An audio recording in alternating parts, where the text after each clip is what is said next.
Tom Lembong tidak pantas dipenjara. Menjatuhkan pidana kepada terdakwa Thomas Trikasih Lembong oleh karena itu dengan pidana penjara selama 4 tahun dan 6 bulan. Kasus Tom Lembong itu mengada-ngada. Memberantas penjahat, Kenapa, Pak bukan Ramdan? mencari salahnya orang. Tidak memperkaya diri. Tidak ada aliran dana yang dia terima. Saya lebih berbicara keras ini salah dan harus dilawan. Kelanjutan dari yang sebelumnya, termasuk mungkin juga menghajar lawan-lawan politiknya. Peradilan politis itu adalah show kekuasaan untuk menunjukkan betapa kuasanya dia. Peradilan politik itu bukanlah penegakan hukum. Hakim sendiri mengatakan tidak ada niat jahat. Niat jahat tidak ada pidana. Silahkan belajar hukum pidana dari Indonesia, Sabang sampai Merauke, dari tanah air sampai ke luar negeri. Soal mens rea kalau tidak terbukti tidak ada niat jahat. Kecuali ibu bapak sekalian sedang menipu peradaban hukum.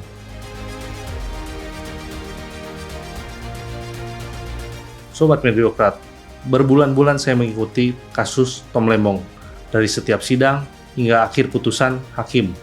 Wow, sungguh keterlaluan dan nggak masuk akal. Kalau begini caranya, entah lu bekerja di pemerintahan, lu pengambil kebijakan, atau lu sebagai rekanan atau vendor pemerintah, semua bisa menjadi the next Tom Lembong. Kasus Tom Lembong adalah salah satu vonis yang paling menyesatkan selama sejarah peradilan kita. Baiklah kita bahas lebih dalam. Kurang lebih 1 tahun yang lalu, ada perencanaan untuk mengubah undang-undang kejaksaan. Dan di situ gua ngerasa bakal terjadi sesuatu yang mungkin tidak diinginkan di negara ini. Ya, ternyata sekarang itu mulai terlihat, kawan. Seperti kita tahu bahwa Tom Lembong ditetapkan sebagai tersangka bukan oleh polisi atau KPK, melainkan kejaksaan. Jadi pelayanan satu atap gitu ya, mulai dari penyelidikan, penyidikan, penetapan tersangka, hingga penuntutan di pengadilan. Semua diborong. Kasus ini diumumkan pada akhir 2024. Tom Lembong tiba-tiba dinyatakan menjadi tersangka setelah dimintai keterangannya sebagai saksi, bukan sedang diperiksa sebagai tersangka. Tom Lembong langsung ditahan dan tidak boleh dihubungi orang lain selain keluarganya. Bahkan pengacara pun ditunjuk oleh kejaksaan. Setelah beberapa waktu berlalu, barulah pengacara Tom Lembong dapat mendampingi Tom Lembong. Tom Lembong juga mendapatkan tekanan selama ditahan. Kita juga bisa melihat setiap kali wartawan meminta keterangan dari Tom Lembong, selalu dihalang-halangi oleh petugas. Waktu itu jaksa menyatakan bahwa Tom Lembong melakukan impor pada saat impor itu dilarang karena sedang surplus gula. Dan juga akan ada penyelidikan apakah Tom Lembong menerima aliran dana dari transaksi tersebut. Semua menteri perdagangan melakukan impor atas perintah presiden. Namun, kenapa hanya Tom Lembong saja yang diperkarakan? Ketika ditanyakan kepada Ketua Komisi Kejaksaan Republik Indonesia, Pujiono Suwadi keceplosan mengatakan bahwa memang kejaksaan memproses Tom Lembong berdasarkan faktor resiko yang paling minim. Artinya memang tebang pilih. Saya yakin Menteri Perdagangan yang lain tidak akan pernah dibawa ke pengadilan. Bahwa kenapa kemudian Tom Lembong dulu, barriernya ini begitu banyak. Hambatannya? Iya, Apa namanya? termasuk kemudian. Tapi ketika diusut semuanya, justru resiko ini yang kemudian dihitung oleh kejaksaan justru semakin besar. Maksudnya? Ya, semuanya itu kan tokoh politik. Jadi kalau petinggi partai kebal hukum ya Pak? Seriusan nanya nih. Lalu bagaimana persidangannya dan bagaimana kejadian sebenarnya? Keterangan saksi di persidangan justru menyatakan bahwa saat itu memang dibutuhkan impor karena berbagai masalah seperti El Nino dan lain sebagainya. Nah, gue udah ngulik bahwa di tahun itu produksi nasional kita hanya 2 juta tonan, padahal kebutuhan sekitar 5,6 juta. Sedangkan industri makanan dan minuman permintaannya meningkat seiring dengan peningkatan kebutuhan nasional. Kebutuhan akan gula rafinasi juga meningkat. Nah, kalau teman-teman jadi Menteri Perdagangan, apa yang akan dilakukan untuk mengatasi masalah ini? Tentu tidak ada kata lain selain impor, karena meningkatkan kapasitas produksi butuh waktu lama. Tapi ternyata mengimpor gula melalui BUMN tidak semudah itu, karena banyak aturan yang menghambatnya. Tapi dimungkinkan untuk impor melalui swasta dengan rekomendasi dari Kemenperin. Lewat ratas-ratas yang dilakukan, Menteri Perdagangan sudah menerima perintah dan rekomendasi untuk melakukan impor. Namun, sayangnya, Pak Tom melewatkan satu surat rekomendasi formal dari Kemenperin. Pak Tom Lembong mengatakan bahwa sudah berkoordinasi, sudah dibahas dan disetujui di rapat terbatas dengan Kemenko Perekonomian, namun dia tidak tahu harus ada dokumen itu. Yang kita akui bahwa di sini Tom Lembong ada kesalahan, ada kekurangan, satu dokumen surat rekomendasi formal dari Kemenperin. Tapi nggak pidana juga kali. Seharusnya hanya maladministrasi. Di sini kita bisa simpulkan bahwa tahun 2015-2016 yang mengatakan bahwa terjadi kelebihan gula, itu bisa kita anulir dari hasil persidangan. Cuman ada yang menarik di sini teman-teman. Setelah mempelajari semuanya, gue pikir Tom Lembong akan tetap dinyatakan bersalah, tapi tidak pidana juga. Gue pikir di sini maladministrasi dan bukan pidana. Karena di pasal 2 dan 3 Undang-Undang Tipikor, di situ sifatnya dolus delik, artinya kesengajaan. Sedangkan ini bisa dibilang maladministrasi dan bukan pidana. Dan ternyata beberapa hari yang lalu, Hakim sudah memutuskan Tom Lembong bersalah dan keputusannya itu mengagetkan sejagat raya. Gua syok. Tom Lembong dihukum 4,5 tahun dan denda 750 juta. Nah teman-teman, di sini ada 2 poin yang penting. 1, tidak terbukti ada mens rea atau niat jahat dari Tom Lembong. 2, Tom Lembong tidak menerima aliran dana sepeser pun. Tidak ada keuntungan pribadi. Nah terus, kenapa Tom Lembong dihukum? Menurut Hakim, pertama, Tom Lembong tidak melakukan impor melalui BUMN sehingga BUMN kekurangan pendapatannya. Dan ini dianggap merugikan negara dan memperkaya orang lain. Ini benar-benar sangat aneh. BPKP diminta untuk menghitung kerugian negara setelah Tom Lembong ditahan. Bagaimana mungkin menahan orang tanpa ada bukti terlebih dahulu? Harusnya dihitung dulu dong, baru orang bisa dituduh merugikan negara. Hakim bahkan tidak menggunakan hasil hitungan dari BPKP. Hakim melakukan perhitungan sendiri. Dan yang lebih parah lagi adalah mereka menggunakan istilah potential loss alias kerugian potensial alias tidak terjadi kerugian sebenarnya. Padahal MK sudah jelas memutuskan bahwa potential loss tidak bisa digunakan untuk sebagai dasar menghukum orang. Potential loss hanya bisa digunakan di pra-peradilan dan bukan di vonis.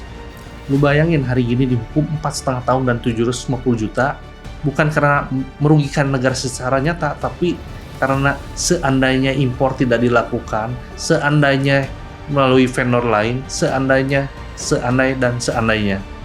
Pertama, poin nomor 1, kalau bekerja sama dengan swasta atau membeli sesuatu dari swasta, itu dianggap sebagai memperkaya orang lain, maka semua ASN, semua presiden dari dulu sampai sekarang, semuanya harus masuk bui, karena memperkaya orang lain.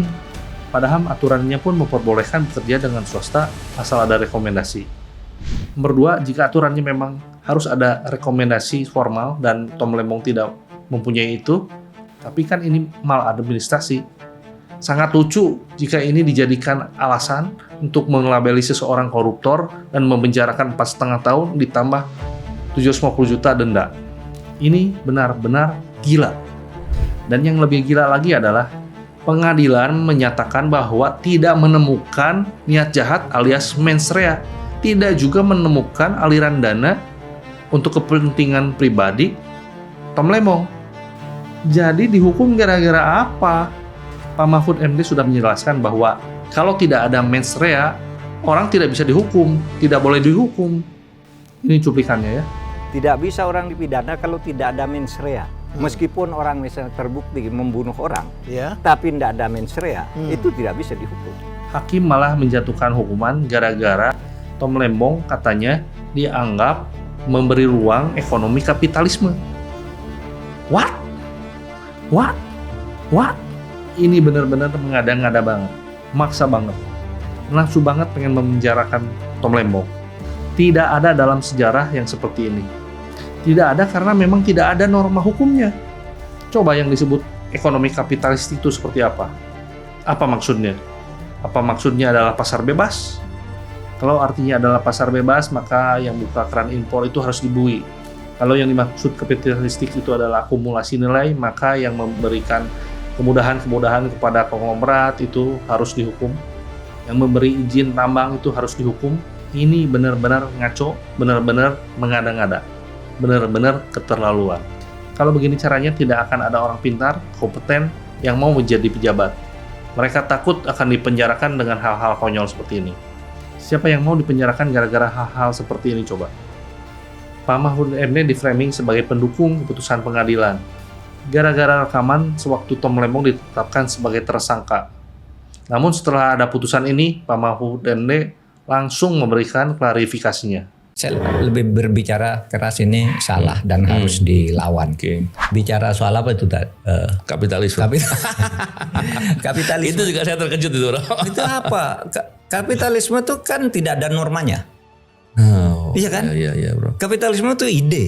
Gua mau nanya kalian semua, terutama para pejabat yang sedang memegang proyek.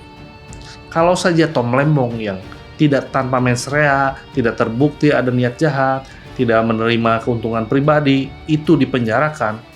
Apalagi kalian yang bikin IKN, yang bikin kereta cepat kemahalan, yang nambang di Raja Ampat, yang bikin aplikasi triliunan tapi nggak ada guna karena kualitasnya odong-odong, yang belanja kebutuhan proyek pemerintah, yang membangun bandara Kertajati yang mangkrak, yang membangun data center yang odong-odong, yang beli robot odong-odong, yang bikin tender makan siang gratis, yang ngasih izin tambang, apalagi yang menghapus jejak korupsi dengan ngakunya dihack.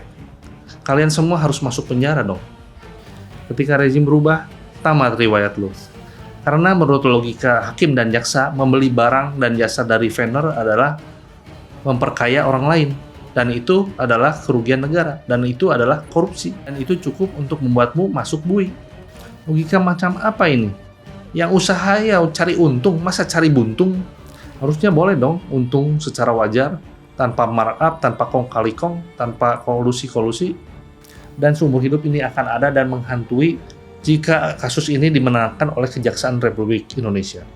Karena kasus ini akan dijadikan contoh untuk melegalisir pengadilan-pengadilan sesat yang lain. Jadi ini bukan masalah Tom Lembong, ini masalah presiden, ini masalah keadilan. Seorang menteri saja bisa dipermainkan, dikriminalisasi seperti ini, apalagi kita orang biasa.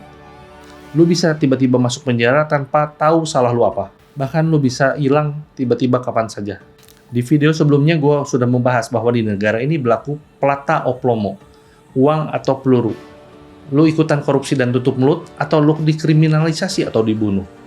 Gara-gara bersih dan tidak ikut korupsi, gara-gara berseberangan politik, gara-gara Tom Lembong membongkar fakta bahwa ekonomi kita hancur lebur.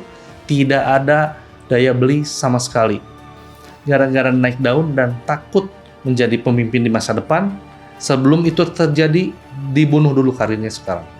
Mungkin karena takut tidak bisa bersaing dengan Tom Lembong dan Anies Baswedan. Pesan gue buat kalian yang mungkin dibalik kriminalisasi Tom Lembong, kalau kalian pikir bahwa kalian sudah menghentikan langkahnya, itu sama sekali salah. Kalian justru menyalakan api simpati rakyat dan gelombang dukungan kepada Anies Baswedan sekarang semakin besar. Kalau suatu saat Anies Baswedan menjadi the next presiden Indonesia, itu karena ulah kalian sendiri.